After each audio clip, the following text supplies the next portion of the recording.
যে ব্যক্তি আজকে আমার এই কথাগুলোকে স্মরণ রাখবে সে যেন অন্যের কাছে এই কথাগুলো পৌঁছে দেয়। হতে পারে যার কাছে পৌঁছে দেওয়া হচ্ছে সেই এই কথাগুলোকে বেশি সংরক্ষণ করতে পারবে। আল্লাহ পাক তার প্রতি রহম করুন যে আমার এই কথাগুলোকে অন্যের কাছে পৌঁছে দেবে। নবীজির ভাষণ। এরপর নবীজি বলছেন, জেনে রাখো নিশ্চয়ই তোমাদের পরস্পরের, মুসলিমদের পরস্পরের সম্পদ, পরস্পরের রক্ত, পরস্পরের এই যে জান মাল ইজ্জত, এগুলো একে অপরের জন্য হারাম। মুসলিমদের পরস্পরের রক্ত, পরস্পরের ইজ্জত সম্মান একে অপরের জন্য হারাম। এর হানি করা একে অপরের জন্য হারাম। ঠিক যেমন আজকের এই দিন হারাম, এই শহর হারাম, এই মাসও হারাম। নবী করিম সাল্লাল্লাহু আলাইহি ওয়াসাল্লাম বলছিলেন, জেনে রাখো তিনটা বিষয়ে যেন তোমাদের অন্তর কখনো খেয়ানত না করে। তিনটা বিষয়ে তোমাদের অন্তর যেন কখনো খেয়ানত না করে। এক, তোমরা যে কাজটাই করবা শুধু আল্লাহ পাকের সন্তুষ্টির জন্য করবে। তোমরা যে কাজই করবে শুধু আল্লাহর সন্তুষ্টির জন্য করবে। তোমাদের শাসক বর্গের কল্যাণ কামনা করবে। তোমাদের শাসক বর্গের কল্যাণ কামনা করবে। 3 নাম্বার, মুসলিমদের জামাতকে আঁকড়ে ধরে রাখবে।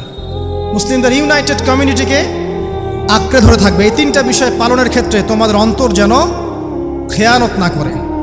এদিন সূর্য ঢলে যাওয়ার পরে নবী সাল্লাল্লাহু আলাইহি ওয়াসাল্লাম আরও বললেন, শুনে রাখো হে মানব জাতি, এটা ভালো করে শোনেন, শুনে রাখো হে মানব জাতি, নিশ্চয়ই আমি মুহাম্মদ সাল্লাল্লাহু আলাইহি ওয়াসাল্লাম জাহেলি যুগের যত কুপ্রথা আছে সমস্ত কুপ্রথাকে আমার পায়ের তলে পিষ্ট করে গেলাম।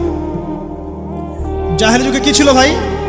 শিরিক ছিল, সুদ ছিল, মাদক ছিল, নারীর অবমাননা ছিল, কন্যা সন্তানকে দাফন করা হতো, রক্তক্ষয়ী হানাহানি মারামারি কাটাকাটি ছিল। এগুলো সব কিছুকে আমি আমার পায়ের তলে দাফন করে গেলাম। এটা কি দাফন হয়েছে? তিনি বলছেন, নিশ্চয়ই আমি জাহেলি যুগের সুদকে আমার পায়ে তলে পিষ্ট করে যাচ্ছি। সর্বপ্রথম যার সুদ আমি পিষ্ট করছি তিনি হচ্ছেন আব্বাস ইবনে আব্দুল মুত্তালিব, আমার চাচার সুদ। নিজের পরিবার থেকে দৃষ্টান্ত স্থাপন করলেন। তিনি আরও বললেন, হে উপস্থিত জনগণ, তোমরা মেয়েদের ব্যাপারে সতর্ক থাকবে এবং তোমাদের স্ত্রীদের ব্যাপারে সতর্ক থাকবে, তাদের হকের ব্যাপারে সতর্ক থাকবে, কেননা তোমরা তাদেরকে আল্লাহর কালিমার মাধ্যমে হালাল করে নিয়েছো। অতএব তাদের ব্যাপারে তোমরা সতর্ক থাকবে। তোমাদের উপর তাদের হক হচ্ছে তোমরা যা খাবে, যা পরবে, তাদেরকেও তাই খাওয়াবে, তাই পরাবে। আর তাদের উপর তোমাদের হক হচ্ছে তারা তোমাদের বিছানায় এমন কাউকে আসতে দিবে না যাদেরকে তোমরা অপছন্দ করো। নবী করিম সাল্লাল্লাহু আলাইহি ওয়াসাল্লাম আরও বলছেন, এই দিন আইয়ুহান নাস, হে মানব জাতি, তারাকতু ফিকুম আমরাইন, জেনে রাখো আমি তোমাদের সামনে মাত্র দুটো বস্তু ছেড়ে গেলাম। কয়টা বস্তু? লান তাদিল্লু মা তামাসসাকতুম বিহিমা, তোমরা কোনোদিন পথভ্রষ্ট হবে না যতদিন এই দুটা বস্তুকে আঁকড়ে ধরে থাকবে। কিতাব আল্লাহ, আল্লাহর কিতাব, ওয়া সুন্নতি নবীহি, এবং তার নবীর সুন্নাহ। তিনি আরও বললেন, আল মুসলিম, জেনে রাখো প্রকৃত মুসলিম সে ব্যক্তি, মান সালিমাল মুসলিমুনা মিন লিসানিহি ওয়া ইয়াদিহি, যে ব্যক্তির হাত এবং জবান থেকে অন্য মুসলিম নিরাপদ থাকে সেই ব্যক্তি হচ্ছে প্রকৃত মুসলিম। আল মুহাজির, আর প্রকৃত মুহাজির সে ব্যক্তি, মান হাজারা মা নাহাল্লাহু আন, আল্লাহ পাক যা নিষেধ করেছেন সেখান থেকে যে দূরে থাকে সেই ব্যক্তি প্রকৃত মুহাজির, মানে হিজরতকারী। তিনি আরও বললেন, মনে রেখো আমি তোমাদের সবার আগে হাউজে কাউসারে চলে যাব, সুবহানাল্লাহ, এবং সেখানে আমি তোমাদের জন্য অপেক্ষা করতে থাকব। অতএব শোনেন, অতএব তোমরা আমার চেহারাকে কালিমালিপ্ত করো না, মানে আমার চেহারায় কালিমালিপ্ত করো না, আমার নাম নষ্ট করে দিও না। আমি তোমাদের সংখ্যাধিক্য দেখে আল্লাহর কাছে গর্ব করব, আমাকে তোমরা অপমানিত করো না। আজকে কি আমরা তার দায়িত্ব পালন করে উম্মাহ হতে পেরেছি? নবীজি বলেছেন, তা আমার চেহারাকে কালিমালিপ্ত করো না, সুবহানাল্লাহ।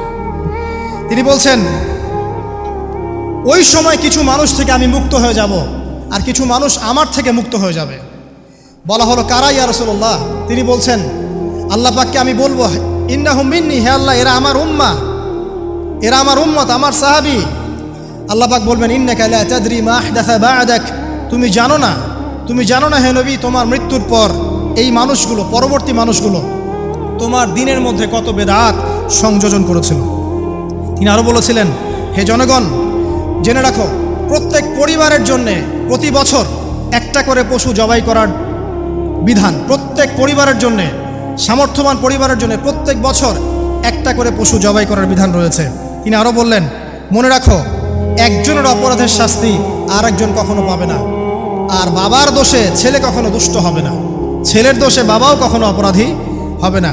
তিনি আরও বললেন, জেনে রাখো হে মানব জাতি, নিশ্চয়ই শয়তান এই বিষয় থেকে নিরাশ হয়ে গেছে যে তোমরা শয়তানের ইবাদত করবে। শয়তান নিরাশ হয়ে গেছে, কিন্তু শয়তান নিরাশ হয়নি একটা বিষয় থেকে, যে তোমরা একে অপরে হানাহানি, কাটাকাটি, ফিতনা, ফাসাদে ব্যস্ত থাকবে, যেমনটা এখন আমরা করছি।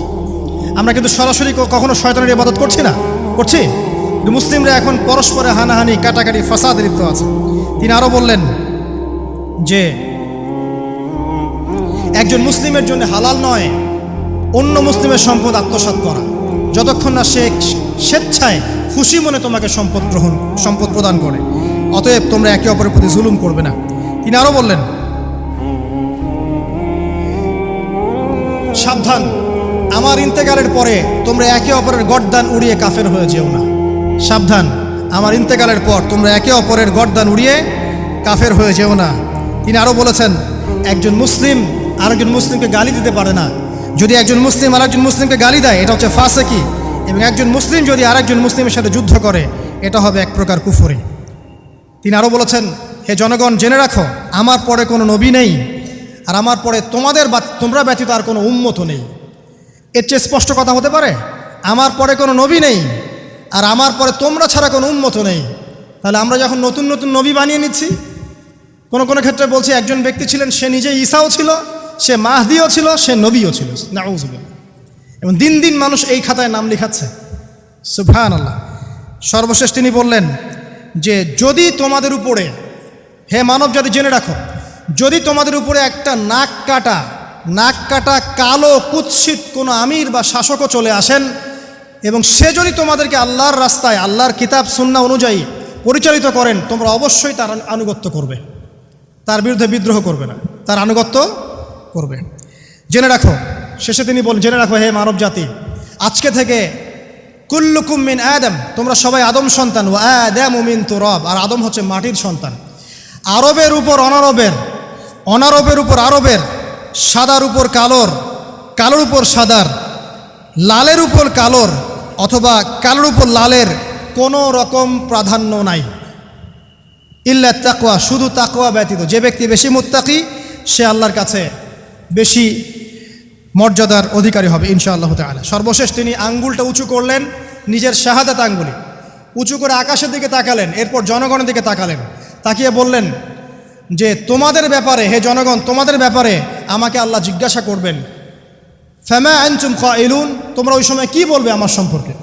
তখন সাহাবীরা বললেন, আমরা বলবো যে আপনি বাল্লাগতা রিসালাতাক, আপনি আপনার রিসালাত পৌঁছে দিয়েছেন, ওয়াজ্জা আমানাতাক, আপনার আমানত পূর্ণ করেছেন, ওয়া নাসাহতা উম্মাতাক, এবং আপনি আপনার উম্মতকে নসিহত করেছেন। সুবহানাল্লাহ। এরপরে তিনি আকাশের দিকে তাকিয়ে বললেন, আল্লাহুম্মা ফাশহাদ, হে আল্লাহ আপনি সাক্ষী থাকেন। আল্লাহুম্মা ফাশহাদ, হে আল্লাহ আপনি সাক্ষী থাকেন। আল্লাহুম্মা ফাশহাদ, হে আল্লাহ আপনি সাক্ষী থাকেন যে আমি আমার দায়িত্ব পৌঁছে দিয়েছি। এরপরে নাজিল হলো আল ইয়াউমা আকমালতু লাকুম দীনাকুম ওয়া আতমামতু আলাইকুম নি'মাতি ওয়া রাদিতু লাকুমুল ইসলাম দীনান। এই হলো বিদায় হজ।